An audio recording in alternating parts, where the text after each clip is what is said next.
ऐसा क्या हो जाता है कि शादी के बाद में परिवार में माता पिता दुखी होते हैं। बेटी की जब तक शादी नहीं होती तब तक कोई माँ बाप आज तक कभी दुखी नहीं हुआ। हाँ, बेटों को लोफर निकल गए, वह अलग बात है, वो अलग सब्जेक्ट है। लेकिन अच्छा सा आज्ञाकारी पुत्र है और उसकी शादी नहीं हुई, तब तक प्रत्येक माँ बाप सुखी होते हैं अपने बेटे को लेके। लेकिन हमारा दुर्भाग्य है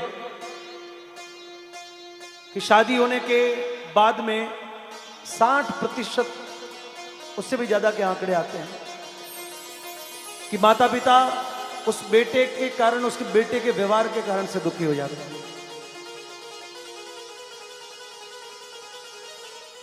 मैं नहीं जानता कि इसमें किसकी गलती है, लेकिन आपको कभी कभी महसूस होता होगा कि आखिर में कारण क्या है।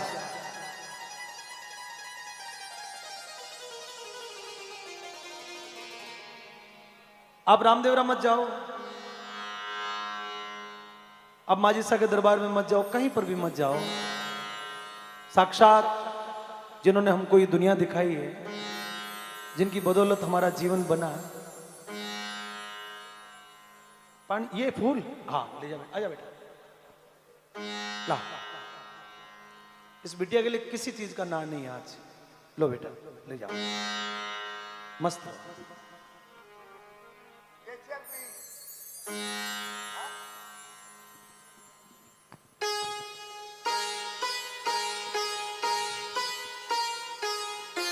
तो कुछ पंक्तियां प्रस्तुत कर रहा हूं। ये संदेश है कि क्या होता है कि औलाद नहीं होती ना। अजमाल जी को पूछो कि औलाद नहीं थी तब उनका जीवन कैसा था। ये बात उस माता पिता को पूछो कि जिसकी औलाद नहीं और औलाद के कारण दर दर ठोकरें खाई, पत्थरों को पूजा, कभी मंदिर गए, कभी संतों के पास गए, पता नहीं क्या क्या जत्न किए। तब वो उस ऋषि शांतनु को पूछो जिसके घर में श्रवण कुमार जन्म हुआ, उससे पहले औलाद नहीं थी।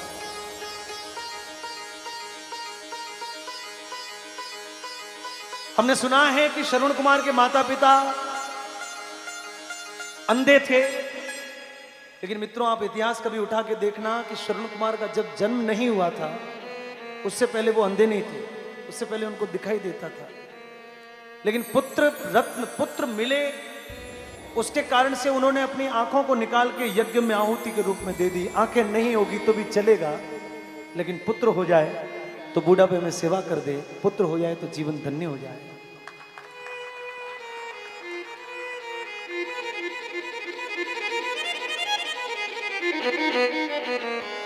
और इसीलिए धरती के देवों को पूजा,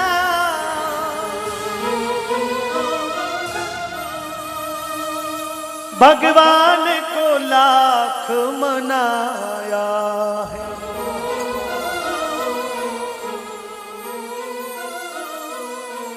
तब तेरी सूरत देखी है, संसार में तुझको लाया है।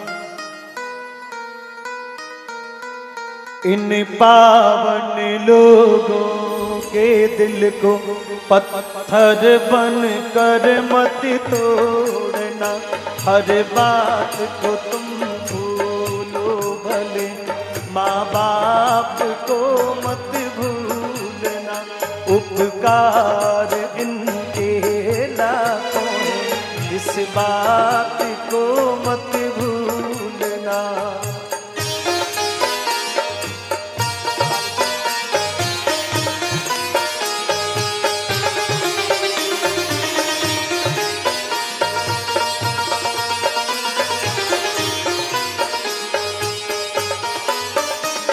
जो चीज भी तुमने मांगी है वो सब कुछ तूने पाया है।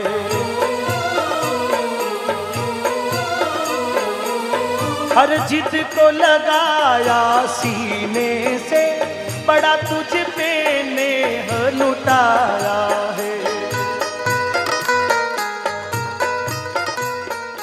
हम देखते हैं कि रात को 12 बजे थी, बेटा उठ के कहे कि पापा मिठाई खानी है,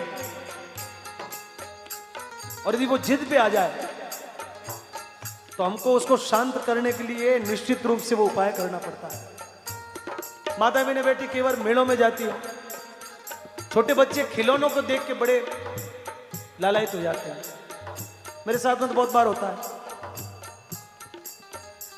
पिता का सामर्थ्य हो या ना हो और उसने तय कर लिया कि मुझे तो उड़ने वाला हेलीकॉप्टर चाहिए, और पिता भली महीने के 5,000 कमाता और उस हेलीकॉप्टर के 4,000 रुपए लग रहे, तो भी सोच के उसको एक बार दे दिलवा देगा कि यार मैं कहीं से भी गुजारा कर दूंगा, चला लूंगा, लेकिन मेरे बेटे की इच्छा।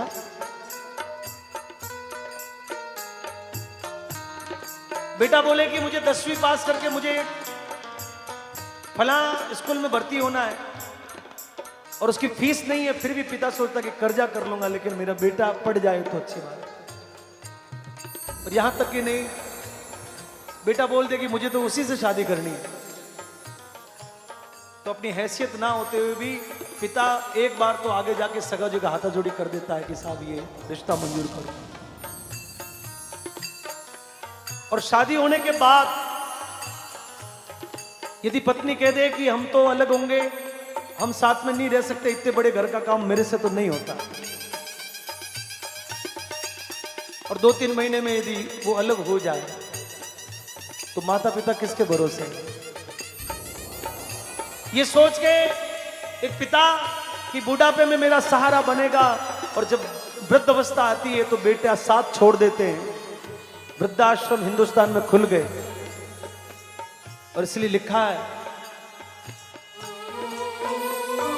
जो चीज भी तुमने मांगी है वो सब कुछ तुमने पाया है, हर जिद को लगाया सीने से, बड़ा तुझसे नेह जताया है। इन अमृत देने वालों के जीवन में जहर मत घोलना, हर बात को तुम भूलो भले, माँ बाप को मत भूलना।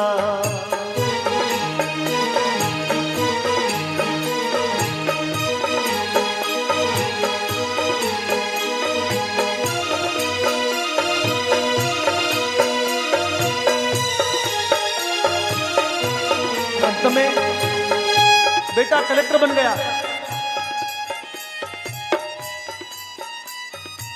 माता पिता के लिए संतान हमेशा समान होती। एक गांव में, गजू भाई सुनना,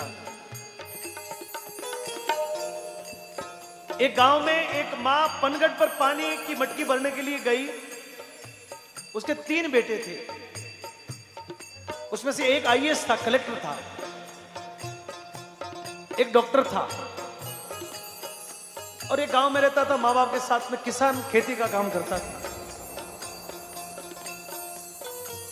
सहेलियों के साथ में मटकी भर के वो जब रवाना हुई तो वो सहेलियों से बातें कर रही कि मेरा बेटा कलेक्टर है और आज आने वाला है, देखना वो जब आए तब उसके आगे पीछे गाड़ियां होंगी, लाल बत्ती की होगी। सहेलियां उसकी बात का हाँ भर रही।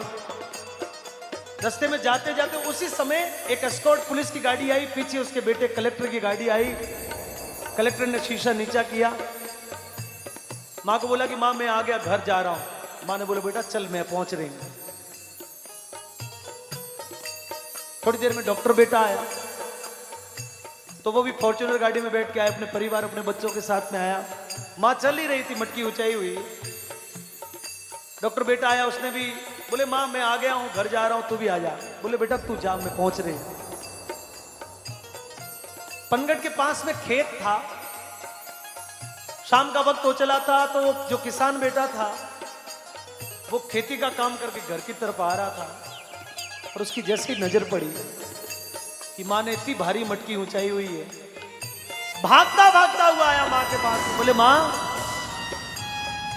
इतना भार इस बुढ़ापे में तू मुझे कह देती, चल ये मटकी मुझे दे, फटाफट से मुझे दे। उसने फट से उस मटकी को हाथ लगाया और अपने कंधे पर उस मटकी को रख दिया। बोले माँ चल।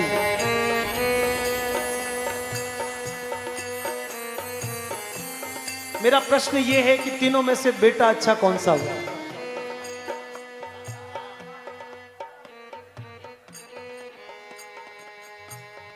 बस इस बात को, ये बात यदि आपके समझ में आ जाए